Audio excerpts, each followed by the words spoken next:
Ciao amici, and welcome back to Experience Italy with Friends. There are certain places in Italy that just stay with you, not because of one specific site or moment, but because of how they make you feel. And for me, Florence is one of those places. It's a city I've known for a long time, going all the way back to my very first trip to Italy. And yet, it's one I feel like I've come to understand more deeply over time. It's elegant but approachable, rich in history, art, and architecture, but also incredibly livable, walkable, and full of those everyday moments that make Italy so special. So in today's episode, we're diving into this beautiful Renaissance city, what makes it so special, how to experience its magic, and how to make it work as part of your trip to Italy. Let's get started. Andiamo!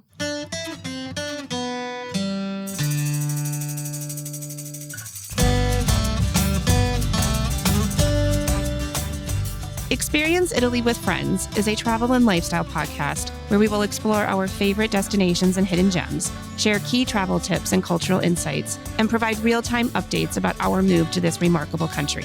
Join me, Tanya Razzo, an Italian travel expert and founder of Amici Vacations, and my Italian husband and producer, Davide Razzo, on a journey that is sure to inspire you and prepare you to create immersive and authentic experiences of your own in the beautiful country of Italy.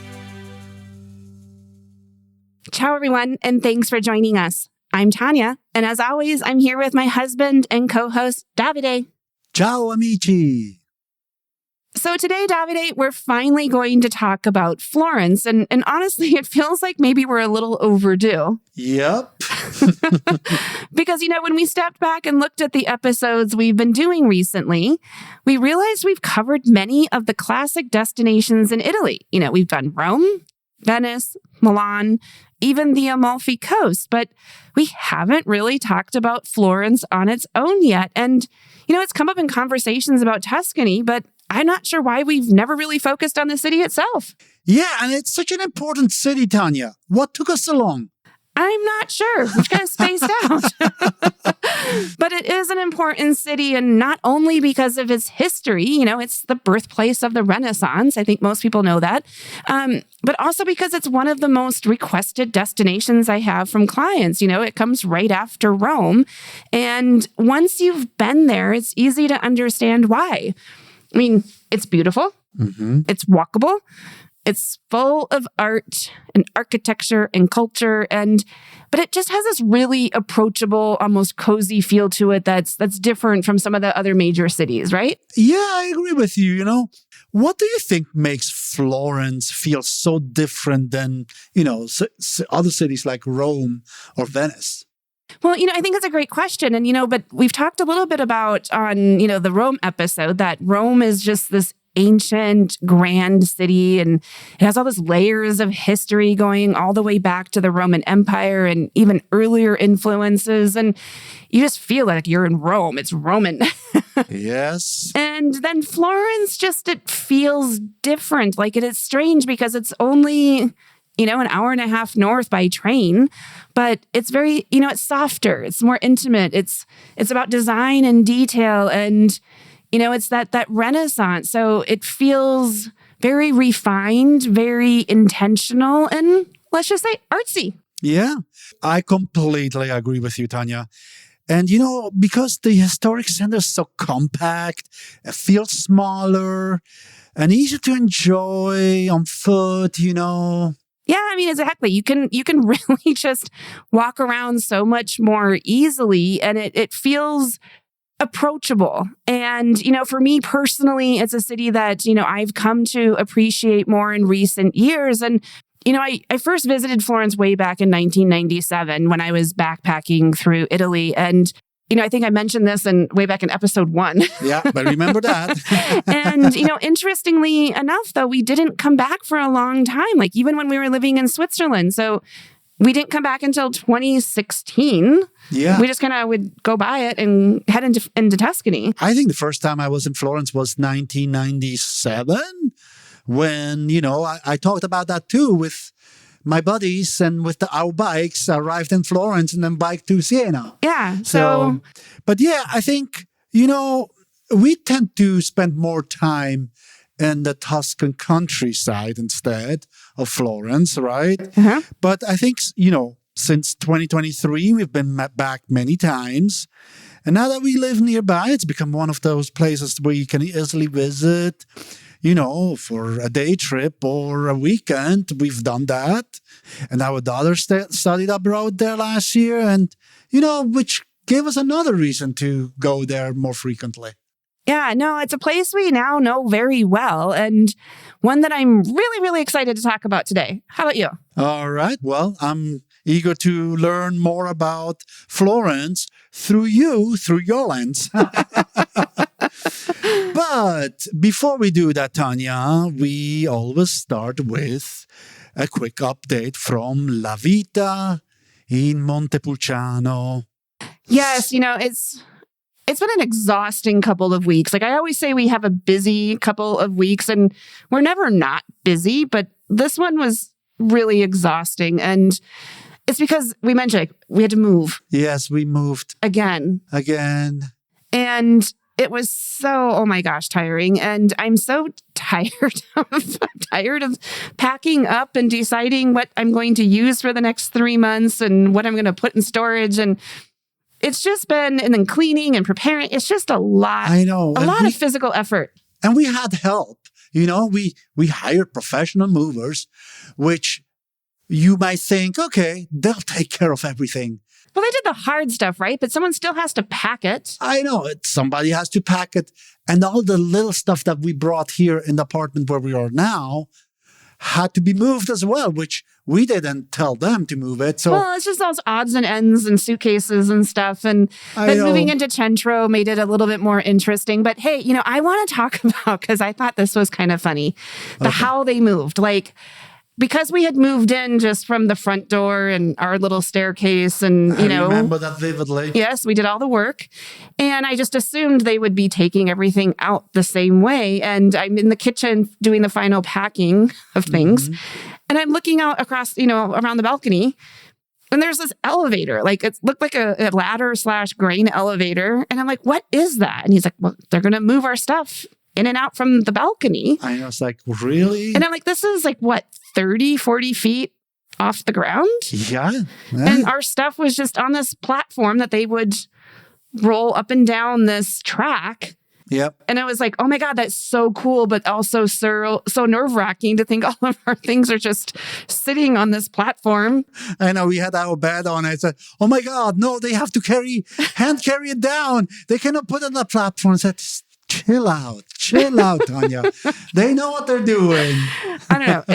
It was quite an experience. So anyway, we lived through that. We are settled here. Yes. As settled as one can be in another temporary location. Mm-hmm. Got my desk set up quick and back to work. Back to work for you and for me. But also, we wanted to make sure there was some semblance of normalcy. And I tried to keep to my walk routine and getting out and enjoying some time in nature. And this is when I listened to podcasts. And actually, we went on a walk then 2 days ago as we were talking about this episode. And I said, you know what? I was on the previous walk and I was listening to an episode that brought up the topic of joy. And it really struck a chord with me because there was this concept of happiness, right? Mm-hmm. When you're happy, feeling content with life and your purpose. And then there's just that joy. And, we were talking about it. It's it's really more of a moment, some of those feelings of just that momentary bliss of gratefulness and all is great in the world and it's exactly where you should be. Yes. And, I often had called it before those magic moments, but it's probably more appropriately called just joy. Joyous moments, right? Joyous moments. And, I was reminded of it too because we were driving back from lunch on Sunday with friends. And so quick shout out to Beth and Troy. But we were chatting and I'm like, everybody, time out. Shh. Pause and look right. And it was this perfect Tuscan view, the scenery. And, it hits us every now and then. I'm on a walk and I'll look up and I'm like, wow, this is amazing. I'm so grateful to be here and just to experience that moment. But then it also then reminded me of that first time I felt like that really special, like just wow moment. And it was in Florence. Okay, so then there was this connection, where was that in Florence, Tanya? Well, this was when, again, I was traveling alone. I'd met up with a bunch of backpackers and we decided to hang out that night on the Ponte Vecchio, the bridge over the Arno. And we had just bought a couple of bottles of wine and we sat there watching the sunset. And, I was 25 and just there in a moment of, wow, and it was this combination. And I think, I described this in episode 1, so I'll have to go back to see if I do it the same way.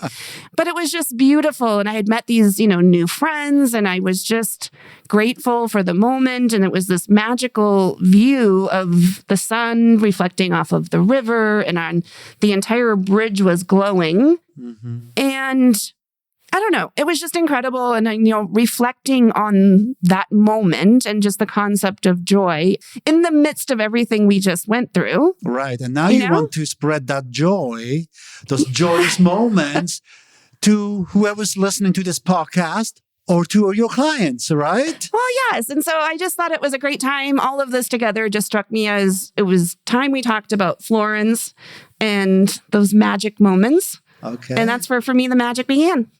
Okay, Tanya, let's talk about Florence. I guess this is a perfect segue into it. Yeah, it's a perfect segue into the topic. So, Davide, where do you think we should start? I think we should start and say where Florence is in Italy and where it fits in the region of Tuscany. Okay, so Florence is the capital of Tuscany. It actually sits in the northern part of the region and is fairly central from an east to west perspective. And it's one reason it works so well in many itineraries. And, I have to share something that this always makes me smile a little when I'm talking with clients because they will often say they want to visit Florence and Tuscany. And I totally understand what they mean and, how should they know? But technically, Florence is in Tuscany and, Tuscany is a region kind of like a state in the U.S. and Florence is the capital city. So it would be like people saying, I want to visit St. Paul and Minnesota. Exactly. So okay, now we all know Florence is the capital of Tuscany. And if you see Florence, you are also seeing Tuscany. But if you also want to go into the Tuscan countryside, then that's how you differentiate between Florence and the rest of Tuscany. Gotcha. Okay. So anyway, back to geography. The city sits along the Arno River. And, the river starts way up into the Apennine Mountains and runs through Florence, then Pisa, and eventually out to the coast near Livorno. And, the river is just such a big part of how Florence feels and how you experience it. And I'm always a little bit drawn to bodies of water, right? I have to say, I was born and raised in Basel, which had a river running through the Rhine River. Then I moved to Minneapolis, which the Mississippi ran through it. And I don't live in Florence, but Florence has the Arno running through it. And I feel like every city that has... Paris, La Seine, oui. I think every city that has a river running through, it gives this special beauty and this special kind of, it makes it very special. No, I agree. And, in terms of size too, what I like about Florence is that it's big, but it doesn't feel big. And so just to put it into context, it is, the city center is about 380,000 people, right? Okay. Kind of comparable to Minneapolis. Kind of.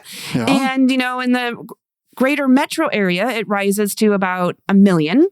Yeah, and I think the greater area, the Twin Cities, is more than that. But still, it's sort of spread out, but yet it somehow doesn't feel overwhelming. And compared to Rome or Milan, it just feels smaller, more contained. It's easier to navigate and get around. And particularly the city, the historic city center, especially feels very, very compact and walkable. Yeah, it is the 8th largest city in Italy. But, it feels more like a bigger town to me. So it's more compact. It's not like Minneapolis where it's all spread out. It's more compact. No, I love that. And it's exactly how it feels. And you also have all this history, the art, and, it just feels very intimate. And I think that's one of the reasons people find it so approachable. All right. So, that was a little bit about where Florence is and how it feels, as far as its geographic location and size. But let's talk a little bit about its history. And, Davide, this is your territory. Yes, okay, fine. Well, okay, so Florence actually started as a Roman city, I learned, or so we learned. Its origins go all the way back to ancient times, though. So, but what really made Florence what's known today is actually, during the Middle Ages and the Renaissance period. I'll talk about that a little bit later. It became really wealthy through banking. I mean, Tuscany invented the banking system. Let's put it that way. So they became wealthy through banking and trade. And so they took that wealth and they actually invested into art, architecture, and culture. And, in a way that no one was doing that. No, I mean, at that time, I don't think it was very common. And I think that's kind of where the birth of the Renaissance comes in, right? And that was just such a specific moment in time. Yeah, which, it happened between the 14th and 16th century. And Florence became the center of the Renaissance time. Renaissance means rebirth. It's a French word for rebirth, right? So it was actually the rebirth of art, science, and thinking, So, and the most famous artists that came out of that time were Michelangelo, Leonardo da Vinci, Botticelli, Ghirlandaio. Okay, this is not a bad lineup. Not bad at all. And it's not the lineup of the Ninja Turtle. This was an Davide moment. All right. You had to bring up the Ninja Turtles. But a big part of the history during that time was the Medici family. And, the Medici family was one of the most powerful families here in Tuscany. There were no kings because, Tuscany was a republic, but they were incredibly powerful. They controlled the banking systems. They had a huge influence over politics and culture. But in the meantime, they were the people that funded those artists. Yeah, they really loved it. They weren't kings, but, they were very influential. And, it's, I think, to the benefit of Florence and I guess just the Renaissance period in a whole, that they themselves really believed in art and its purpose and, beautifying the world. And it was showing... Not just with art, with the buildings and, right. The and it dome was kind of giving credence or, blessings to God of, showing things that are beautiful and building and investing in beauty and nature. Yeah. And maybe you can tell, Davide, that I'm actually a little bit passionate about this topic. And I have to say, I have to give credit, not just to the city itself for inspiring me, but the Medici series that was on Netflix. Yes. And I don't know if it was 3-4 seasons? It was 3 seasons. Okay, but I fell in love with this dramatic series. And it was basically portraying the story of the Medici family through 3-4 generations. Right. Well, and I don't know how historically accurate the series was. I mean, I'm sure they embellished it a little bit. Maybe, yeah. To put some more drama into it. Yeah, but I mean, it really made the story come alive for me. And I think the actors were great. Dustin Hoffman was in it as the elder. He was the Cosimo's father. Yes, and I don't know. I loved it. So now, when I walk around Florence, I'm finding myself looking for the Medici shield or symbol. It's those 6 little dots, and just paying attention to things I wouldn't have noticed before. And I'm also, I guess, looking for the film scenes. Yes. Well, fun fact, right? Some of that series was actually shot here in Montepulciano. Yes, and also in Pienza. So now we rewatch it and we're like, okay, that scene was actually there. And that scene was over there. But anyway. You're right. I think the symbol of the Medici shield is everywhere here in Tuscany. Even in the little towns, you can see, there it is. 6 dots. That's the Medici, even here. I mean, Montepulciano, that the fortress is the Medici fortress. And no, they're everywhere. And again, they were powerful. I think they had some good and some bad parts about their impact on the world, but thankfully their good parts were significant. Yeah. So, one of the things that fascinates me the most about the city's architecture is the Duomo.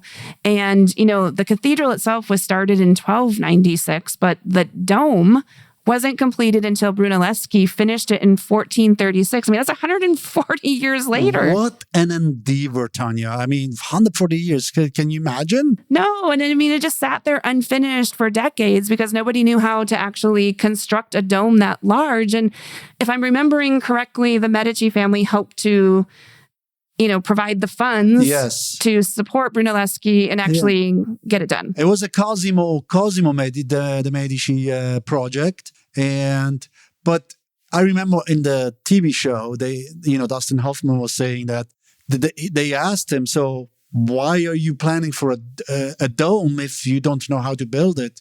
And he said, what did he say? That someday somebody will know and it will be finished. Right. They were building it for the future talents of the world. To me, that they were visionaries. They were. And they did it. Yeah. And so, and they talk to you about it, which we'll get into here in a little bit because it's one of the better tours to do. And now, I mean, the Duomo is like so important. It's one of the most iconic features of the city. And it just gives you a whole new appreciation when you're standing there looking at it.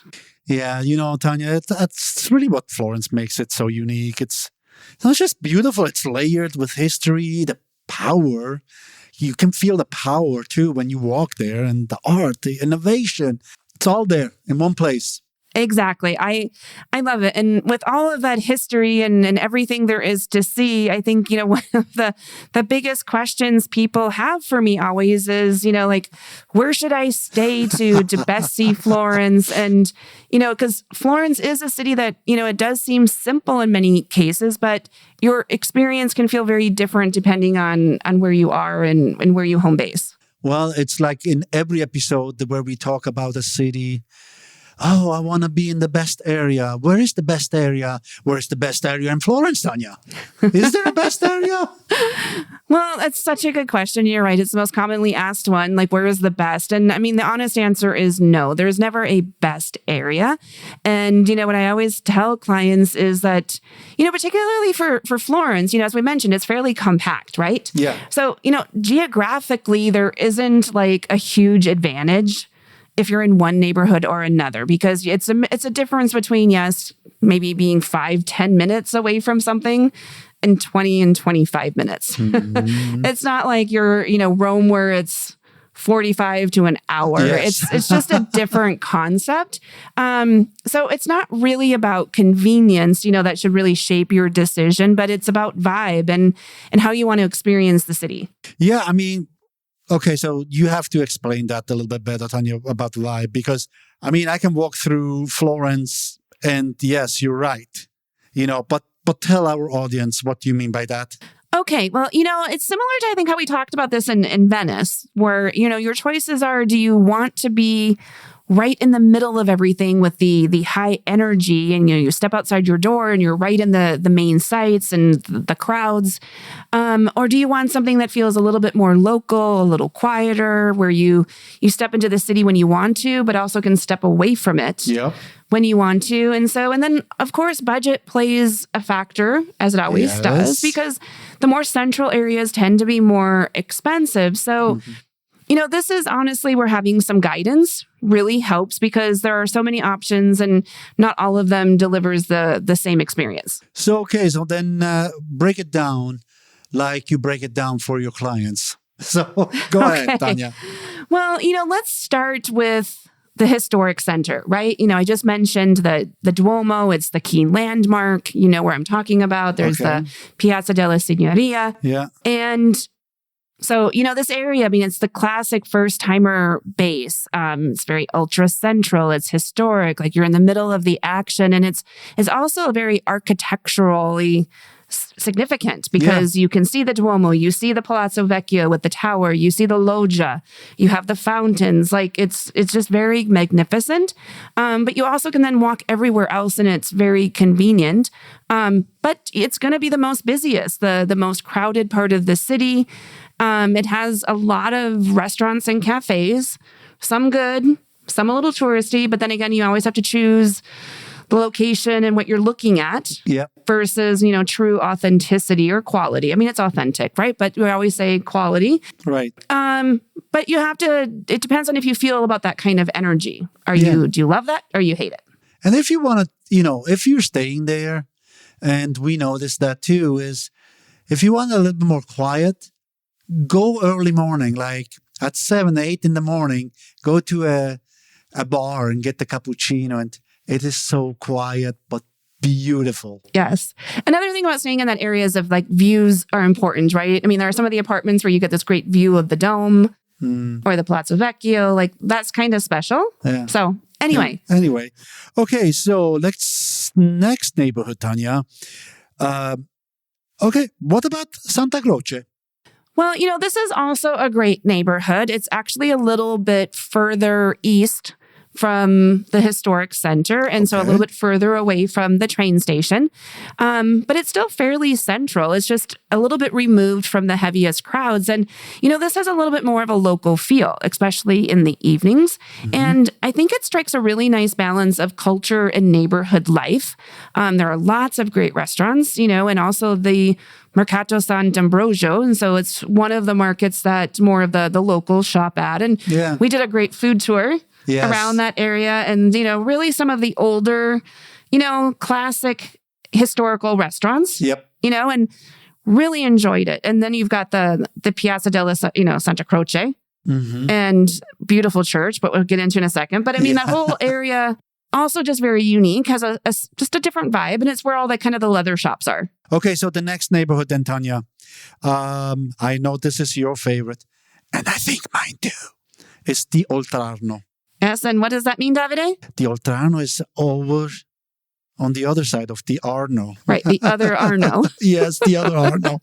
And, I do think it's my favorite part of the city. But again, it's all so close together and they're all great. But the south side of the river is, it has a little bit more of that authentic artisan feel and in some of Florence's most atmospheric streets, a little bit more of like that bohemian vibe. And, I think I talk about that was like Trastevere in Rome. Yeah. So Oltrarno would sort of be the Trastevere of Florence.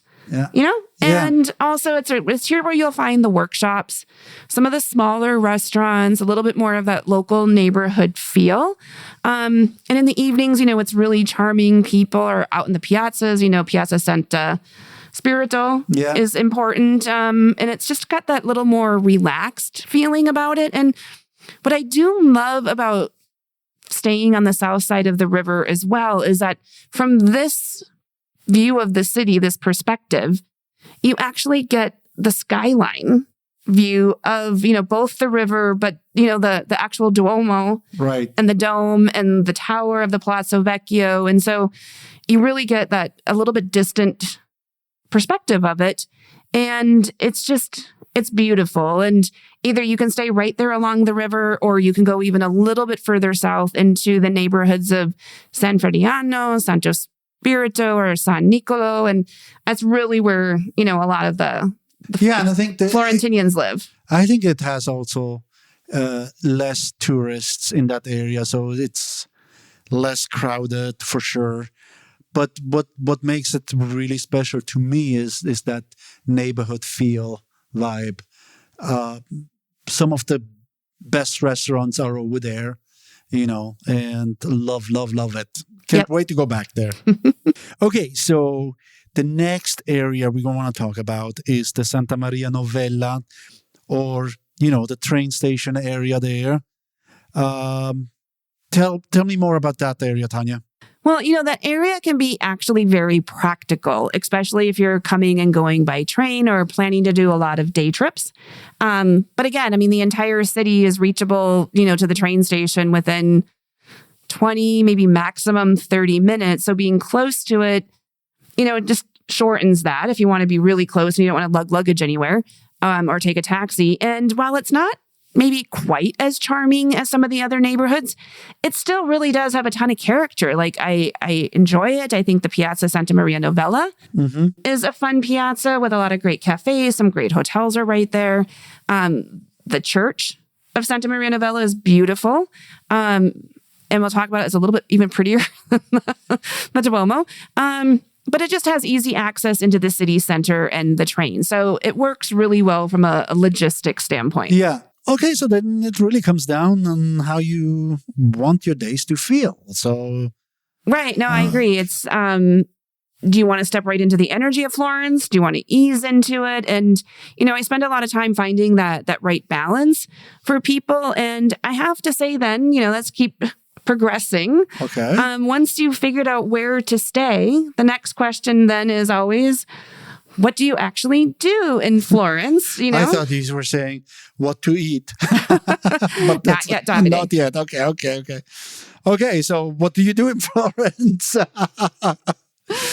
Well, there is not a lack of options. Like it really is, like when I think about it, my first thought is Mamma Mia, because there's just so much to do. And at the same time, you can do very little and have an amazing experience. So it just depends on your interests and how you want to spend your time. And, I do think that this is one of those cities where you don't need to do everything to feel like you experienced it, but it has a lot to offer should you want to. Yeah. But may we add that Florence is, like we mentioned in other episodes, that Florence feels like an outdoors museum, okay? And the main attractions are actually the art, right? And the architecture.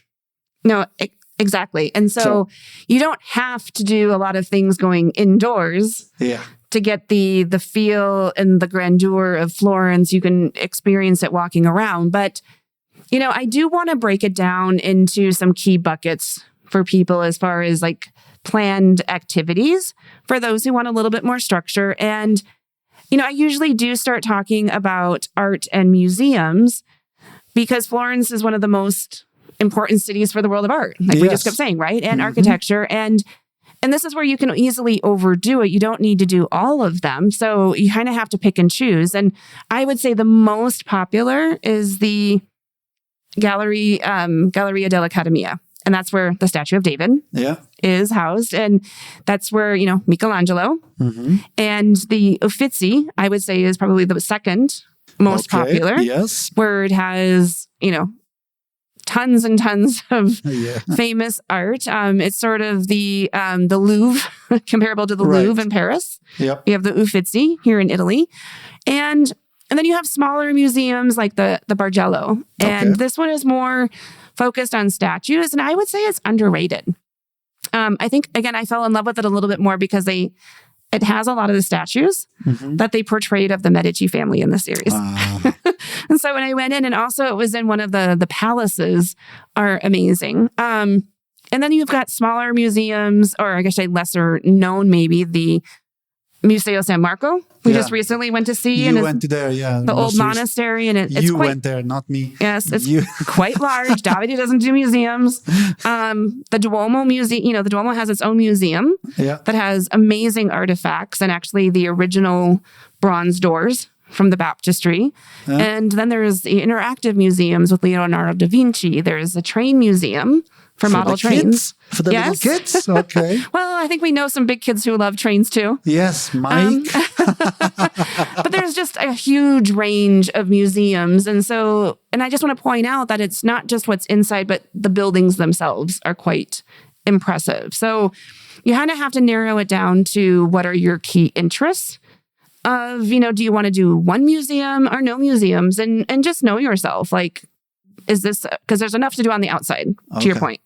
Well, like I said, architecture is the second one. And with architecture, it comes churches and, of course, the Duomo, right?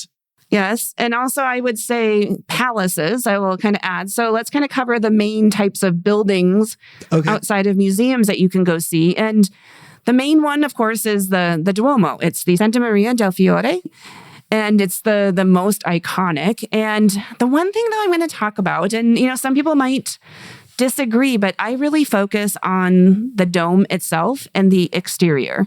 So if you're going to do a tour and you're fit and not claustrophobic, I recommend doing one where you can climb the dome. And it's interesting for two perspectives. One, you get to go to the top of the cupola inside to see the frescoes up close and personal, Michelangelo's work. And then when you climb to the top of the dome, you actually go between the two layers of the dome, which finally was why it was able to be built, is they figured out, Brunelleschi figured out the double layering where the outer dome sits on the inner dome. And you get to walk between the two layers and appreciate that architecture. Mm-hmm. And then once you're on top of it, you see the surrounding, countryside of Florence, and it's impressive. And I just recently had a client whose mother was super into art and architecture. And I had said, there's so many beautiful churches to see, to go inside, that are more impressive than the Duomo. And she didn't want to quite believe, because she's like, well, I just love everything. Maybe some people don't appreciate it. And they waited an hour and a half in line just to go inside. And she's like, other than the dome, the cupola, she's like, it was a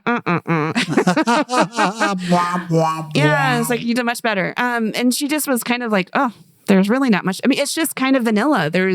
It's grand, but it's not ornate in any way. It's not like actually, there's more beautiful churches in Florence than the Duomo itself, inside. And so just to, throw a couple out there, Santa Croce, we mentioned, has impressive decorations inside. It has the tombs of famous figures. Right. I believe that's where Michelangelo was buried. Yes. As well as other famous figures. The Santa Maria Novella is near the station. Mm-hmm. Impressive frescoes and crosses, and the Ognissanti. My favorite. Yes, it's quieter by the river. Ornate. It has the Cenacolo, where it has the Last Supper. Last Supper. Yep. It was painted by Ghirlandaio. Yeah. Not always open, but when it is, it's worth trying to, get in there to see it. Or San Michele, another little hidden gem in the city that we just, recently visited. And if you go up on the hill by the Piazzale Michelangelo, there's the San Miniato, one of the best views in the city. So, and there's probably another 100 churches. Yes, I know. So you could spend many days. Yes. And it's Florence in Italy. Then there's the palaces, right? I mean, beautiful architecture. You've got the Pitti Palace. There's the Medici Palace or two, and the Medici Chapels, Palazzo Vecchio. Many, many, many. And I guess I just want to share my thoughts of, the Pitti Palace, is that it would be a bit like Versailles in comparison, and outside of Paris. But it's just, to me, is lackluster. There's something missing about the exterior of the palace. And then I did an inside tour. And if you're really an art lover, there's some amazing murals and frescoes on the ceiling. And it just was all about the art. The palace itself didn't overly impress me. But I recommend, seeing some of these churches, some of these palaces, just kind of pick a couple. And it's a great way to get introduced to the history and character of this amazing city. Yeah, there's a lot to see in Florence, the churches, museums, and the Duomo and all that. But what if people want a break from all of that? What should they do?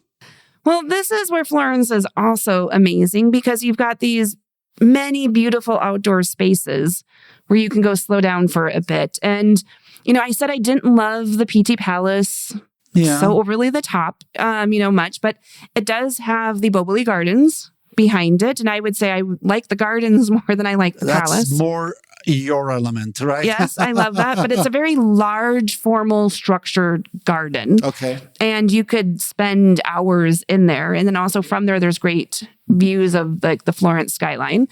But what I actually like a little bit more is the Bardini Garden. And actually, I made you go there with me not too long ago. I have to say, it was beautiful.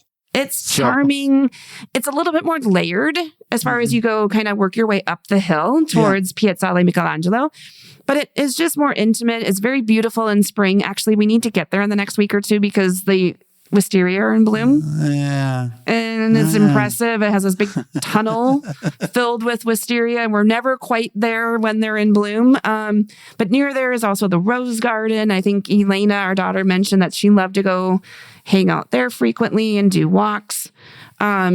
And then, of course, there's the, Piazzale Michelangelo's up there to hang out at, and just you get that overview of the entire city. It's like a sunset moment there. Yeah, no. A lot of people go there at sunset, so it's awesome. But these are just all great places to wander, sit, take it in, have a picnic. Even okay. I think with young kids, I recommend grabbing some sandwiches, some cheese and salamis, a bottle of wine. Like, get out of the crowds and just sit and enjoy nature. It's very possible. You meaning just enjoying and experiencing the city?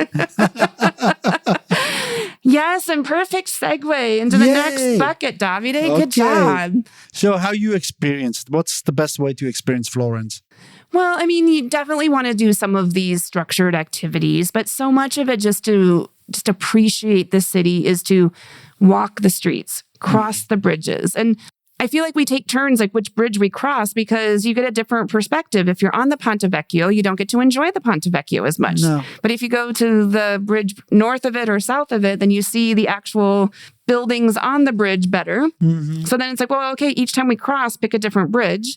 But sitting in a piazza, like we mentioned, some of our favorites of the Piazza della Signoria, where you've got the Palazzo Vecchio. You've got the sitting in the Piazza del Duomo to see, that architecture and the baptistry and the bell tower. And the cafes are classic. Again, a little bit overpriced. Right. Right. And we've said this before, like Italians say touristy, and that is translation as too expensive. But you get the views. Yes. The Piazza della Repubblica, like the last time we spent there a couple of weekends ago, we had the hotel there and has a lot of fun cafes, and it has the merry-go-round, the carousel. Mm-hmm. So great for kids, Santo Spirito and Oltrarno.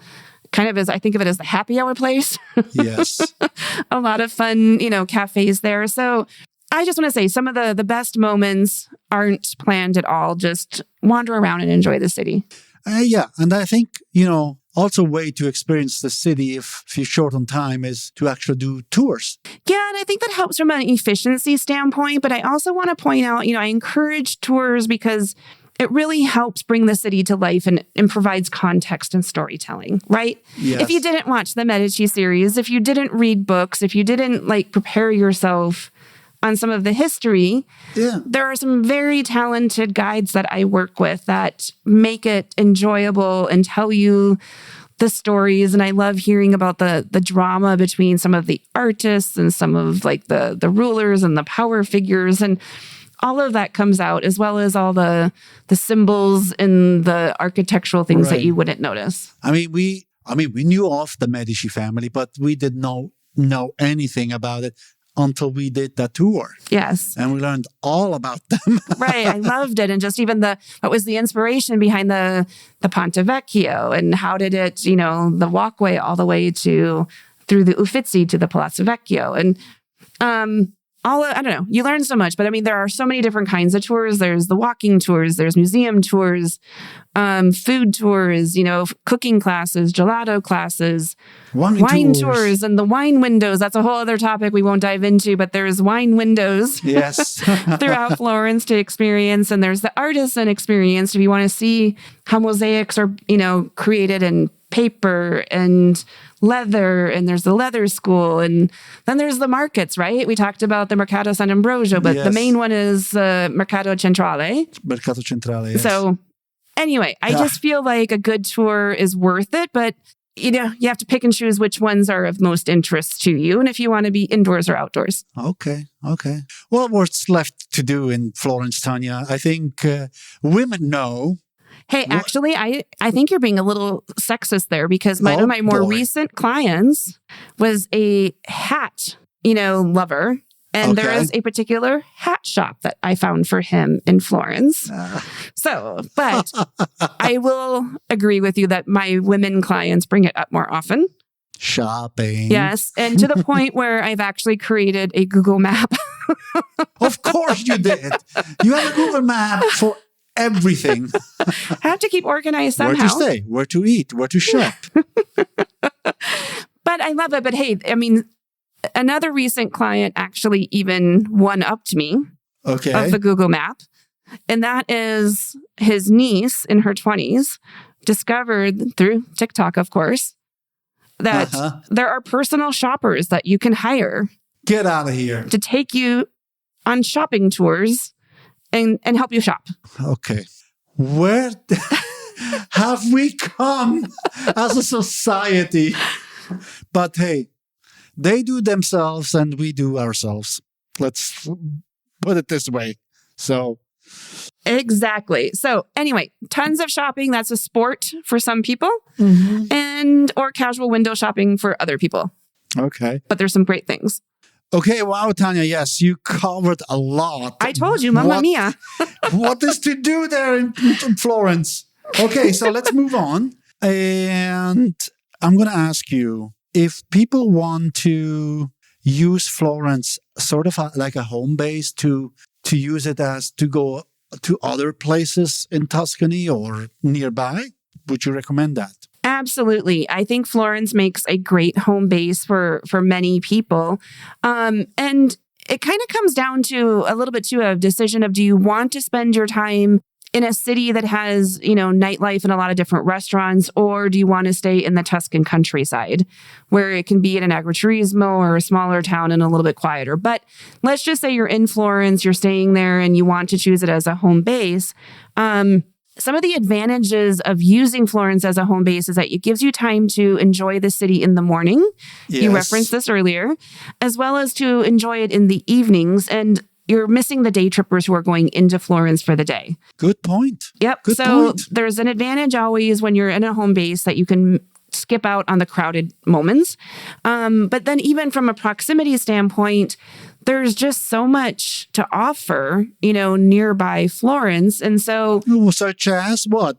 Where can you go from there? Well, let's start first going north, right? I mean, you've got some really great options by train where you can go to Bologna, what I call the food capital. You can go to Modena and see the Ferrari museums. You can go to Parma and have even more food and, the ham and the cheese. And they're just a really different feel from Tuscany. It's Emilia-Romagna. Yeah. Just north of the city is Fiesole, which has a lot of the kind of Roman ruins, a lot of significant villas, from the nobles that were just outside of Florence. And it gives you a beautiful view of the city from up on the hill. So that's a very quick day trip. Cool. So what about west of Florence? Well, to go west, there are many, cute towns. Like we mentioned Pistoia. Yeah, where we stayed for a month. Yes, we were there for a month. We fell in love with Pistoia. Then if you go a little bit further west, of course, there's Lucca and Pisa. And you can combine some of these cities into a day trip. And Livorno's there too. Yep, Livorno. So there's all reachable pretty easily by train. Now, if you go even further west and north is Cinque Terre. And I would say that is very popular for a lot of people to want to squeeze in the Cinque Terre as a day trip from Florence. And let me just say, it can be done, but feedback has been it's exhausting. We've done it. And it's exhausting. It was exhausting. And you don't get to really see and really enjoy and take your time in the Cinque Terre. No, I remember we drove... The one time we drove, parked in La Spezia, took the boat from La Spezia, went to Cinque Terre, and then back, and then drive back. It's a big day. Yeah. And you don't get to fully appreciate it. So I just wanted to talk about it so that if anyone's wanting to be ambitious, I would say only if you are the most adventurous and don't mind getting up early and coming home late. Okay. All right. So let's move on south of Florence, which... basically, it's all of Tuscany. Well, no, it's not, but it's my favorite region there. But I mean, there's so much south of the city since Florence is way at the north. But that's where you see there's the Chianti region close by. There's Colli Senesi near San Gimignano. There's the Val d'Orcia further south, south of Siena. But this is where you get the Tuscan landscapes, the vineyards, the rolling hills, all the small hill towns that we've talked extensively about. So, the one thing though, when I want to talk about getting into the countryside is the trains don't always help you and are very friendly.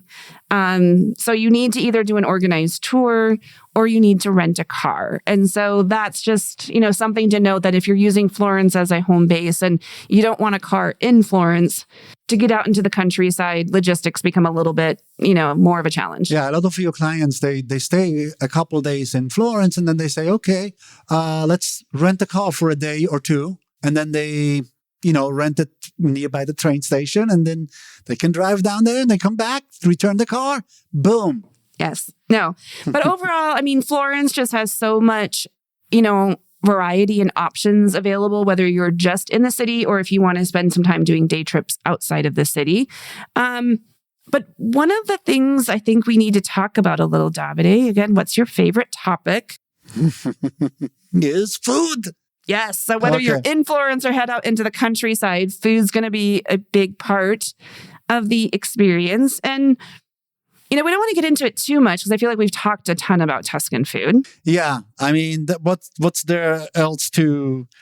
Florence is known for la bistecca fiorentina. Let's put it that. Yes. Okay.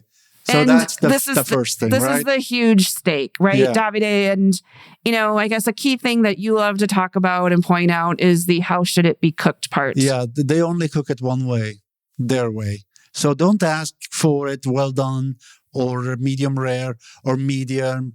They just get it done just below medium rare. Yeah. And don't be afraid to try it. Like, so many clients have said, I usually don't like, I wouldn't say undercooked meat and raw meat, but once you put the olive oil and the salt and the way they cook it, like, it's perfect. So it is try it. Perfect. But again, Tuscany and, is known for ribollita and the papa al pomodoro, these, comfort foods. Mm-hmm. And to be adventurous, we mentioned this last time. Yes. The lampredotto. You mean lampredotto? Which is what, Tanya? You explained it last time. It's technically tripe, so the cow's stomach. And Yes. I just have to say, it's not what people expect. Like, I really usually describe it more like a roast beef sandwich. Yeah, like an Arby's, like with the juice. Yes. Yes. Just a, Arby's with the Florentine twist. Oh, goodness Lord. So anyway, just to kind of wrap up about food is, again, we mentioned the markets. Yeah. What did you like about the markets, Davide? It is because it has really fresh products and local products from nearby. And you can find anything in those markets, from fish to meats to produce, fruits. Yeah, it has all the fresh things. And I think it also has, like, the cheese and the deli shops, but also, like, there's a bunch of, like, it's like a food court. Yeah. When you go to the mall. And so especially the Mercato Centrale, if you go upstairs. Yes. There's 20 or so, like, fast casual. Casual foods. You can have from pastas to lampredotto sandwich. But Italian, but you could also get sushi and different things too. But it's just a fun place to go. Yes. The first floor is all the delis and the authentic local foods and produce and wines and stuff. And then you go upstairs and there's just such a variety of, like, casual food. Yeah. Okay. I think there's nothing more that we can add to food. So let's transition to... we're at the end of this episode, Tanya. So that means we're transitioning to tips from Tanya. Tips from Tanya. Yes. Okay. In addition to all that we've shared, I have 3 key tips. First is Florence is easy to reach. It's really one of the easiest cities in Italy to get to. On an itinerary because, one, the train access. Yes. It's so well connected. You can get to Venice, to Milan, to Rome so quickly. Yes. Going west is a little bit slower with the regional trains, but getting to Florence is really easy. And I would say it's one of my favorite airports in the country, where it's such a big city, but the airport feels small and quaint. Yeah. Sort of like a smaller regional airport in the US. You can land, go through customs, get your suitcase, take a taxi. The light rail. Or yes, but within an hour, like, you can be at your hotel. Absolutely. So it's an easy airport to fly into. Yeah. So that's a great plus for Florence. Tip number 2, think carefully about the timing and length of stay. And, what I love about timing, I've said this before, is that when you're talking about cities, they work year round because the museums are always open. And sometimes in the winter months, if you're really that museum lover and want to spend time, but you feel like if you spend all that time indoors in the summer, you're going to have like FOMO and be outside, like come during the winter and enjoy the museums and the churches. And I really like that, especially too, you have a lot of like the cultural events happening during the non-summer seasons, and the weather is going to be more pleasant. But the biggest question I get is how long should you stay in Florence? And just like so many times I've said this, it depends, right? Like I've had people do Florence in a half day. I've had people just come in and want to see one museum. And you can technically just walk around and see the city highlights in the course of a day, right? We said it's a small city. Mm-hmm. But I've also had people spend a week or more and really want to like feel it and live it and go to the different museums and do a couple of day trips. So it just really depends on if you want to just see Florence or if you want to have time to experience it a little bit more deeply. And neither is wrong. It just depends on your interest and what role Florence is playing in your overall trip. Like you can only go to so many places. Exactly. So, last tip is just kind of finishing where we started is magic, right? Yes. Find the magic and see the big sights, but also just take time for the moments that make Florence feel special. And so it's those, the piazzas at night where there are buskers. There's the sunset views from so many different locations. There's the rooftop bars, Yes. the walking across the river and seeing the skyline, going up to the Piazzale Michelangelo in San Miniato. Because, Florence for me is just like I mentioned, it's one of those cities where the best moments are not the checklist items. It's when you're just there to stroll and enjoy it. And after all of these years and all of the times we've been to Florence, Firenze, my favorite memory is still that first sunset on the Ponte Vecchio. Like it will just live with me forever as one of like my key magic Italy moments. So that means come to Florence and find your moment of joy. Exactly. All right. Well, that was a fun episode because Florence is such an important city in Italy. It has so much history, beauty, so much to offer, like we just said. But I think what makes it really special is that it can be experienced in so many different ways.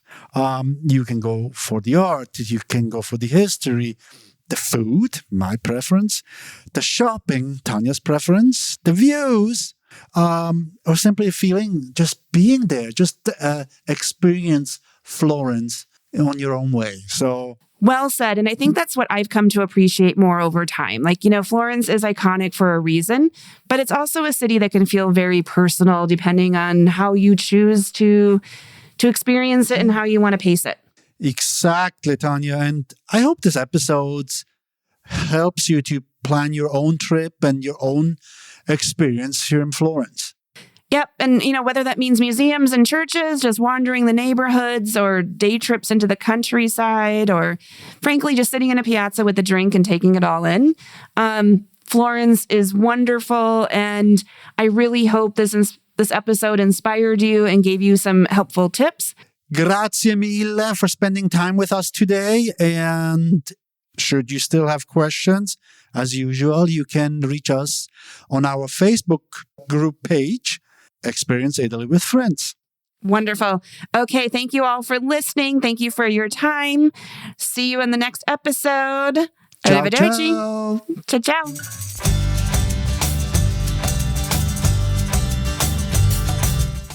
We hope you've enjoyed Experience Italy with Friends. If you like the podcast, remember to follow us and leave a review letting us know what you found to be the most helpful. And if you want expert advice or assistance in creating your own immersive and authentic experience in Italy, visit us at www.amicivacations.com.